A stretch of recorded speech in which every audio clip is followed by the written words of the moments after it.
Guys, welcome to the Dancer's Book. My name is Aleksandar Bonev. I hope the figure that I showed you earlier does look familiar. Yes, absolutely, this is the figure 8, and in today's video we're going to break it down.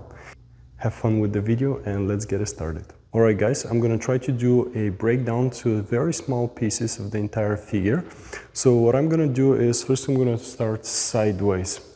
So it's very important for you to keep the legs open when trying to execute the figure 8 and do your best to have the body weight ultimately split right in between. So the first thing that we're going to do, and you can always obviously switch sides, is we're going to shift the hip going forward. In my case, I'm doing it left. You can always go to the right. So I'm gonna go forward on the top, and what you want to make sure is that you put your hip flexor on the top of the ball of the foot, almost closing to the toe. The next thing that you're going to do is you're going to do a circle action, again with the left side of the hip moving backwards, settling all the way on the heel. The next thing that we need to do is we need to start transferring that weight and essentially start shifting it towards the right side of the hip, and from here we need to transfer all the weight on the top of the right toe ball of the foot. The next thing that we do is again that circle action, but this time obviously moving backwards on the top of the right foot.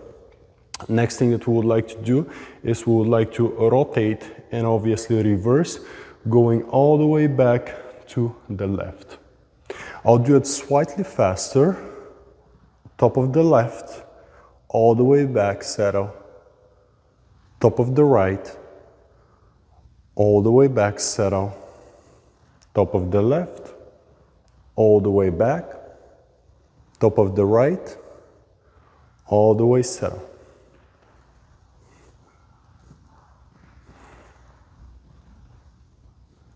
Good. I'm going to do it from the other angle view. So what we're going to do is this time I'm going to start to the right.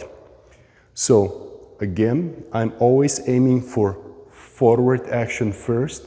From here, I'm going to do a circle all the way back. Start transferring. Go to the left all the way forward. Start transferring and reverse back. Transfer, forward. Back, transfer, back, forward, transfer, forward, back, transfer, forward, back. All right? Do your best to bring the inner thighs very much so tight and compact. And the glutes need to be squeezed. Next one, actually, let me do it back. Good. So the same thing, I'm gonna start to the right this time, and on the top of the right foot, backwards, rotational on the top of the left. All the way back, rotational on the top of the right, back, forward, and releasing. All right, one last time, and this time I'm going to be facing you. This time I'm going to start to my left, which most likely will be your right.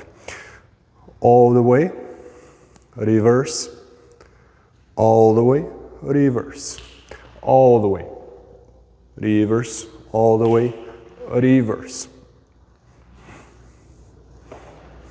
Good. Now, a couple of basics that are very important while doing this exercise, which by the way you can easily implement in your cha-cha, rumba, samba. So, when you're dancing your exercise, you want to make sure that first of all, you keep your feet naturally turned out. Second thing is very important is every time when you're transferring weight, based on the amount of compression and weight change that you obviously deliver from side to side, you may or may not pick up the foot that it's essentially staying on the other side. With that being said, if I go to the right, but I don't compress much and I don't shift or actually over exaggerate my action, I may not have to release that heel off the floor.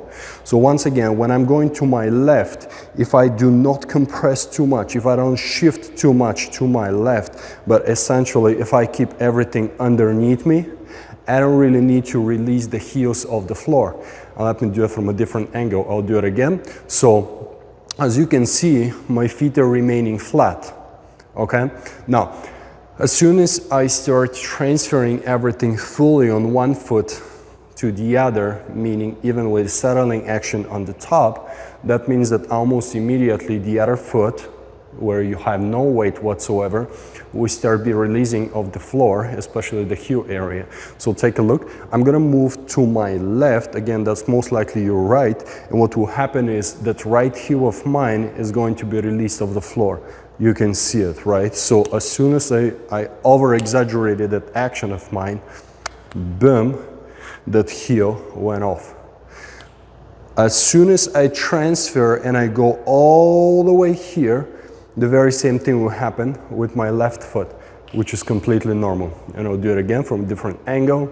As soon as I go to my left, you can see what happens with my right.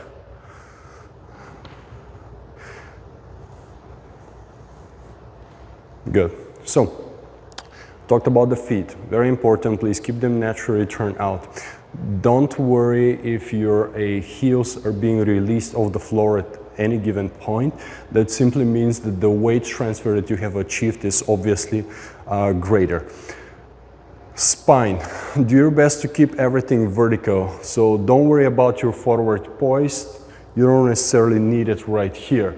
So simply stay vertical, don't over-exaggerate that forward poise of yours. Definitely make sure that you don't go back weighted, and especially when you're going all the way back, when you're rotating the hip, understand that the number 8 is a bit more focused on the hip area versus a rib cage, for example. So with that being said, make sure that you're not going back weighted either. Simply remain vertical whatsoever. From a hand standpoint, if you would like to add them out, I'll definitely do a separate video simply for the hands. Just make sure that you don't overcrowd your body with lots of movement. So simply keep it a bit more steady. All right, I hope that you liked the video. If you liked the video, don't forget to subscribe to the channel. Hit the like button and stay tuned for more videos. Thanks, and I'll see you in the next one.